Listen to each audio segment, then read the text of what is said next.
تو ابھی جو مرزا محمد علی جیلمی صاحب نے عمران ریاض کے حوالے سے یہ چیزیں کی ہیں، تو میں سمجھتا ہوں یہ بھی ہے کہ اس بندے کی ایک منافقانہ وہ انداز ہے.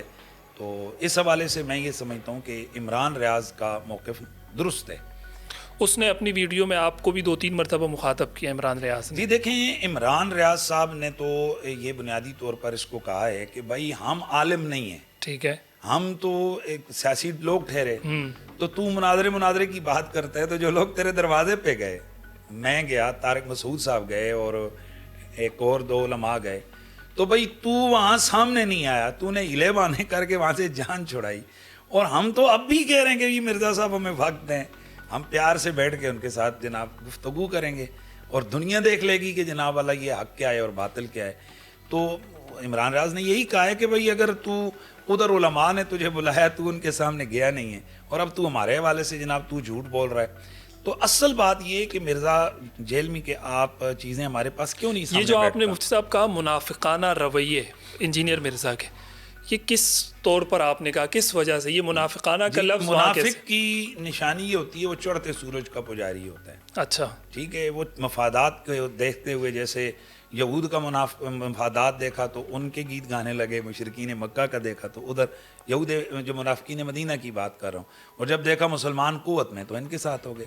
سیم آپ مجھے اس پہ کیا میں کہوں، ساری دنیا یعنی سارا آپ یہ کہہ رہے ہیں کہ انجینئر صاحب کا اس وقت موقف عمران خان صاحب کے حق میں رہا. بھائی آپ سب، میں اس پہ کیا بولوں، سب لوگوں کے سامنے ہے، ساروں کے سامنے ہے کہ یہ جہاں اس کو خطرہ نہیں تھا تو اس وقت کسی کی بولیاں بول رہا تھا، اب کسی کی بولیاں بول رہا ہے.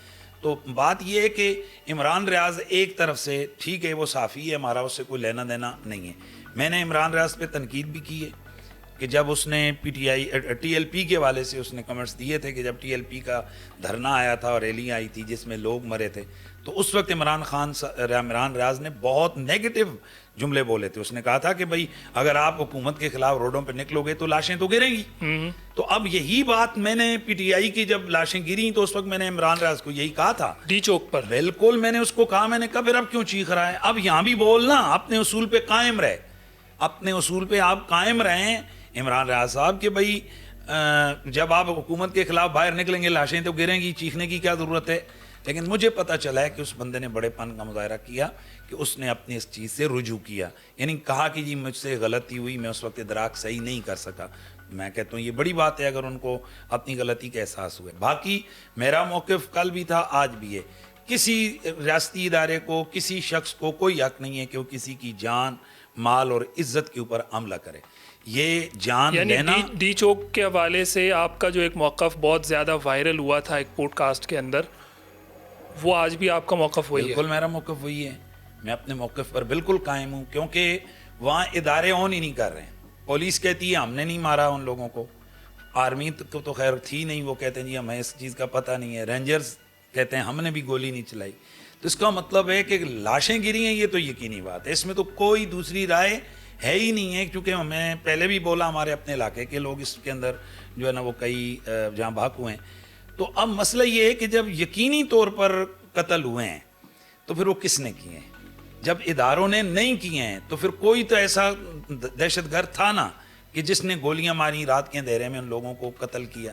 تو یہ ریاست کی ذمہ داری ہے کہ وہ آئیڈینٹیفائی کرے کہ کن لوگوں نے ان لوگوں کی جان لی. یار ایک کسی کا بلب بھی توڑا جائے تو ریاست کی ذمہ داری ہے کہ وہ اس کا نقصان پورا کرے. بھائی ریاست کس چیز کا نام ہے؟ تو یہاں ماؤں کے بچے قتل ہوئے ہیں. یار آپ سوچیں ذرا، امیجن کریں آپ کا جوان بھائی گیا کسی جلسے میں گیا، واپس کو گولیاں لگ گئیں، تو آپ کیا اس ریاست کے حوالے سے آپ کے کیا نظریات ہوں گے؟ اس ملک کی کتنی ہمدردی آئے گی آپ کے اندر؟ تو میں آج بھی قائم ہوں، بے گناہ کوئی بھی کسی کو قتل کرے گا وہ جہنمی ہوگا، یہ تو بالکل صحیح ہے. باقی جب ہمارے ادارے اس کو تسلیم ہی نہیں کر رہے ہیں، وہ کہتے ہیں ہم نے قتل نہیں کیا، تو اب پھر دہشت گرد ہی پیچھے بچتے ہیں. تو پھر جس دہشت گرد نے کیا وہ جہنم کا کتا ہے. جس نے بھی بھائی جس دہشت گرد نے ان کو مارا ہے، مرے ہیں لوگ. اب یہ تو اب عدالتوں کا کام ہے کہ وہ بتائیں کہ کس نے ان کو قتل کیا. اب جس نے بھی کیا ہے وہ بالکل میرا اس پہ یہی ہے، کیونکہ ہمارے ادارے اس چیز کو تسلیم نہیں کر رہے ہیں. وہ کہتے ہیں جی ہم نے تو اس کے اندر ہم نے تو کوئی گولی شولی نہیں چلائی، تو بات ختم.